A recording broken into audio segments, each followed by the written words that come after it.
사도행전 20장 1절에서 16절까지의 말씀 한 절씩 교독하시고 마지막 절을 함께 읽도록 하겠습니다. 1절 제가 먼저 읽습니다. 소요가 그침에 바울은 제자들을 불러 권한 후에 작별하고 떠나 마게도냐로 가니라. 사울로 다녀가서 베라말로 제자들을 권하고 헬라에 이르러 거기 석 달 동안 있다가 배 타고 수리아로 가고자 할 그때에 유대인들이 자기를 해하려고 공모함으로 마게도냐를 거쳐 돌아가기로 작정하니 아들 소바다와 데살로니가 사람 아리스도아르와 세군도의 더베 가이오와 및 디모데와 아시아 사람 두기고와 드보미로 그들은 먼저 가서 드로아에서 우리를 기다리더라. 우리는 우리들을 밀고서 배를 타다가 다스세 드로아에 있는 그들에게로 가서 이를 머무니라. 그 주간의 첫날에 우리가 떡을 떼려 하여 모였더니 바울이 이튿날 떠나고자 하여 그들에게 강론할세 말을 밤중까지 계속하매 유두고라 하는 청년이 창에 걸터 앉아있다가 깊이 졸더니 바울이 강론하기를 더 오래 하매 졸음을 이기지 못하여 3층에서 떨어지거늘 일으켜보니 죽었는지라. 그 위에 엎드리니 몸을 안고 말하되 떠들지 말라 생명이 그에게 있다. 올라가 떡을 떼어 먹고 오랫동안 곧 날이 새기까지 이야기하고 떠나니라. 사람이 살아난 청년을 데리고 적지 않게 위로를 받았더라. 우리는 앞서 배를 타고 아소에서 바울을 태우려고 그리로 가니 이는 바울이 걸어서 가고자 하여 그렇게 정하여 준 것이라.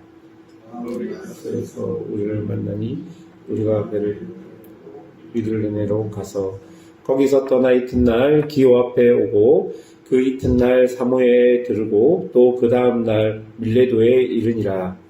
바울이 아시아에서 지체하지 않기 위하여 에베소를 지나 배를 타고 가기로 작정하였으니 이는 될 수 있는 대로 오순절 안에 예루살렘에 이르려고 급히 가미로라. 아멘. 어제 본문이었던 데메드리오의 소동이 어느 정도 정리된 이후에 바울은 제자들을 불러 위로하고 에베소를 떠나 마게도냐 지역으로 가게 됩니다.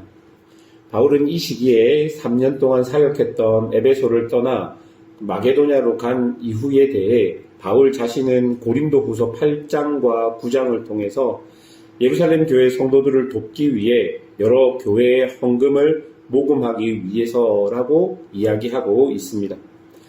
초대교회 때 가장 큰 문제 중에 하나는 유대인들로 구성되어 있는 예루살렘 교회와 그 외 주로 이방인들로 구성된 교회들 간의 관계였습니다.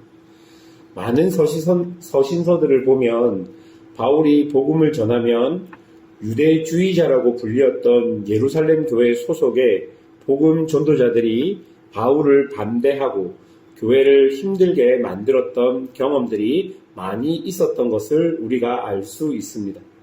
이런 모습을 통해 우리가 생각할 수 있는 것은 유대인들의 교회와 이방인들의 교회가 서로 좋은 관계가 되지 못하고 있다는 것입니다. 그런데 이렇게 관계가 좋지 않은데 예루살렘 교회가 기근과 여러 가지 상황 때문에 생활이 어렵다는 이야기가 전해진 것입니다.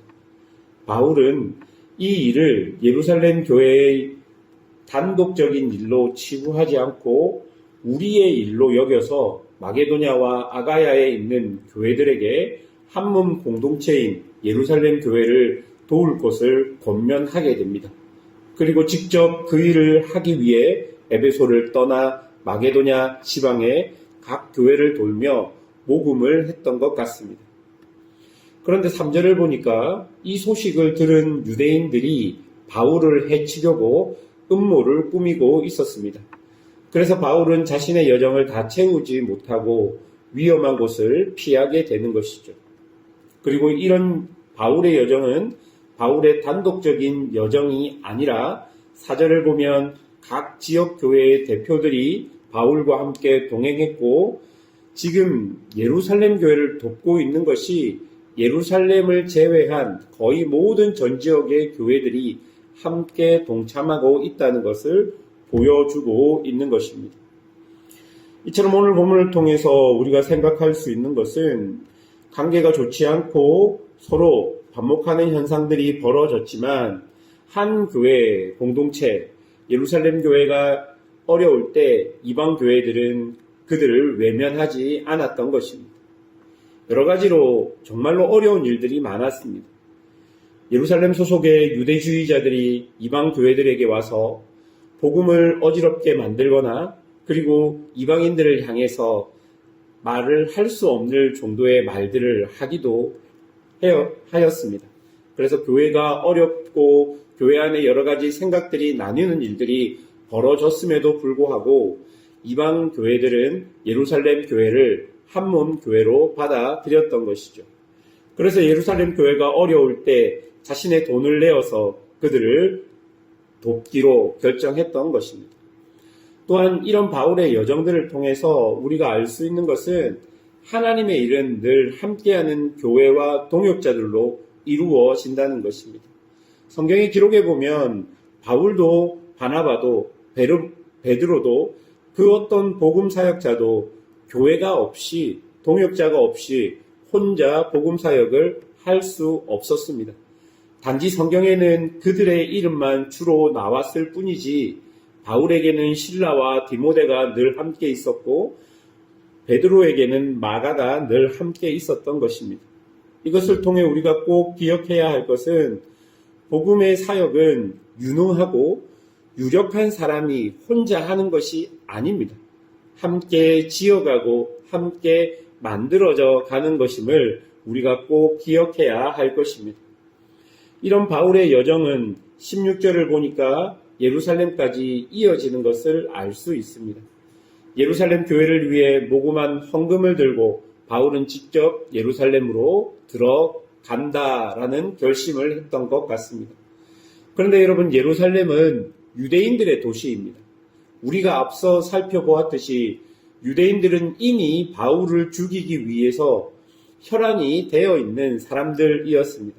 그런데 바울이 직접 그 예루살렘으로 들어가려고 하고 있다는 것입니다. 지금 바울이 예루살렘에 들어간다면 죽을 수도 있는 결정일 것입니다. 그럼에도 불구하고 바울이 예루살렘에 들어가려고 하고 있다는 것입니다. 왜냐하면 이방인의 교회의 진심을 예루살렘 교회에 가장 잘 전달할 수 있는 사람이 바로 바울 자신인 것을 바울이 너무나도 잘 알고 있었기 때문입니다. 바울은 자신의 목숨보다 지금 이방인의 교회와 예루살렘의 교회를 이어주는 역할이 그 누구보다 자신의 목심을, 자신의 사명임을 잘 알고 있었기 때문일 것입니다.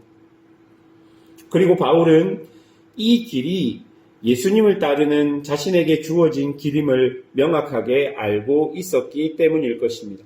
그 길을 가다가 설령 죽을지라도 바울 안에는 부활 소망이 있었기 때문에 죽음도 바울의 사명을 막을 수 없었던 것 같습니다. 그런데 오늘 본문을 보면요, 이런 바울의 여정 속에 유두고라는 사람의 이야기가 중간에 들어가 있는 것을 우리가 볼 수 있습니다. 이 유두고의 이야기가 의미하는 것은 무엇일까요? 한번 살펴보겠습니다. 유두고라는 사람이 창에 걸터 앉아 말씀을 듣다가 졸아서 3층에 떨어져서 죽습니다. 바울은 그리고 그 사람을 살려내는 이야기죠. 오늘 바울의 여정 중간에 이 이야기가 들어와 있다는 것은 그 여정의 맥락에도 맞지 않습니다. 그런데 굳이 해프닝 같은 이 유두고의 이야기가 그 중간에 들어와 있는 이유가 무엇일까요? 여러분, 죽음을 예상하고 예루살렘으로 향하고 있는 바울에게 이 유두고의 사건이 주는 의미가 분명히 있을 것입니다. 그것이 바로 부활 소망일 것입니다. 바울이 만약 자신이 예루살렘에서 죽는다 할지라도 하나님의 은혜로 그 자리에서 바로 살아나지 않을지라도 결국 주님이 다시 오시는 그 소망의 날, 주와 함께 부활함을 믿으며 예루살렘으로 향할 수 있었던 것입니다. 사랑하는 여러분, 유두고의 죽음과 살아남은 바울에게 부활의 소망을 다시 한번 생각하는 사건이 바로 유두고의 죽음일 것입니다. 지금 바울이 죽음을 앞두고 예루살렘으로 나아가면서 바울에게 가장 두려웠던 것도 자신이 죽는다는 그 상황일 것입니다. 그럼에도 죽음을 넘어서고 이겨서는 믿음이 있었던 것은 그 죽음이 끝이 아니라는 것을 바울이 믿고 알고 있었기 때문입니다. 그런데 여러분, 그렇게 믿고 알고 있는 것과 바울의 그 여정 중에 죽었던 유두고가 살아남을 보는 것은 또 다른 차원입니다. 하나님께서는 죽음을 향해 가는 바울에게 유두고의 살아남을 통해 우리에게는 부활의 소망이 있다는 것을 바울에게 한 번 더 명확하게 말씀해 주시고, 그로 인해서 바울은 예루살렘으로 가는 여정의 길이 무겁고 두려웠지만 묵묵히 예수님께서 주어진, 하나님께서 자신에게 주어진 그 길을 갈 수 있었던 것입니다. 사랑하는 여러분, 결국 우리가 소망하는 것은 무엇입니까?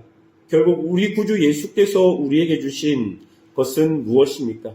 바로 하늘 소망이고 영생이고 부활 소망이 우리에게 있는 것입니다.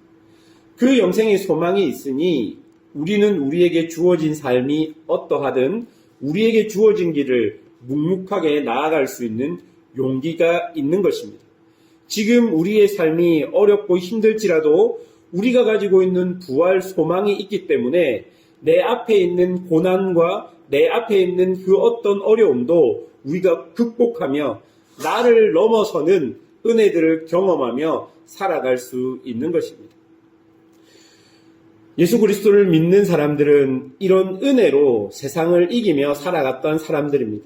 우리 많은 믿음의 선조들이 그런 길을 갔듯이 오늘 본문이 바울의 여정을 보여주며 우리에게 하는 질문은 우리도 그 길을 가야 된다는 메시지일 것입니다. 오늘 하나님의 백성으로 살아가며 우리가 하나님의 백성으로 선택하는 것에 고난이 있고 어려움이 있고 아픔이 있을지라도 하나님께서는 그 순간순간마다 우리에게 은혜를 주시고 깨닫게 하시고 또한 기적을 보여주시면서 그 길을 갈 수 있도록 용기를 주시는 것입니다. 그런 하나님의 은혜를 믿으며 오늘도 하나님의 백성으로 당당하게 이 세상을